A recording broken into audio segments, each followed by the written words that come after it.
हमारे यहाँ अपने देश का तो इतिहास है कि यहाँ जब किसी पे कोई आरोप लगता है तो वो सबसे पहले इस्तीफा देता है, और जब तक आरोप के बाद से बरी नहीं हो जाए तब तक वो दायित्व नहीं लेते हैं। लाल बहादुर शास्त्री से लेकर के लाल कृष्ण आडवाणी तक, जब हमारे माननीय उप प्रधानमंत्री लाल कृष्ण आडवाणी का एक डायरी में नाम झूठा ही आया था, लेकिन उन्होंने तुरंत सभी पदों से इस्तीफा दिया, यहाँ तक कि सांसद से भी इस्तीफा दिया, और उनने कोर्ट को फेस किया। कोर्ट से फेस होने के बाद ही डिसाइड हुआ कि उनको पार्टी का चुनाव लड़े, और बाद में वो पदाधिकारी हुए।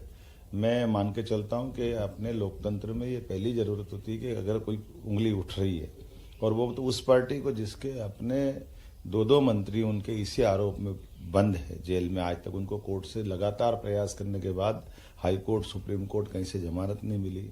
लगभग 21 उनके अलग अलग नेता इसी आरोप में बंद है। और इसी शराब कांड के मामले में जब 9 बार उन पर संबंध गए, और वो कोर्ट में गए, हाई कोर्ट, और हाई कोर्ट में जाने के बाद भी जब हाई कोर्ट ने उनको रिलीफ नहीं दी, तो ऐसे में स्वतः वो इस्तीफा दे करके वो अपने ऊपर लगे आरोप को पहले फेस करते, और अपने को बरी होने के बाद वो अपनी सरकार चलाते।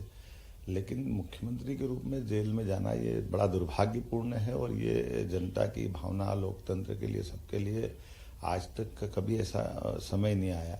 पद का इतना मोह, पद का इतना लोभ हम नहीं समझ सकते कि ये केजरीवाल जी को शोभा देता है। अभी भी मौका था, उनको तुरंत इस्तीफा देना चाहिए। तो फिर अंदर से सरकार चलाएंगे। ये मजाक, ये पद का एक तरह से मद चढ़ रहा है कि वो पद को किसी हालत में मरे बंदर के बच्चों को बंदरिया चिपका के रखती है, उस तरह का भाव है। मैं समझ सकता हूँ, इससे उनको बाहर आना चाहिए, और लोकतंत्र के लिए अपने आप को जब तक वो बरी न हो जाए सभी प्रकार के न्यायालय से, तब तक उनको इस सब बातों से दूर रहना चाहिए।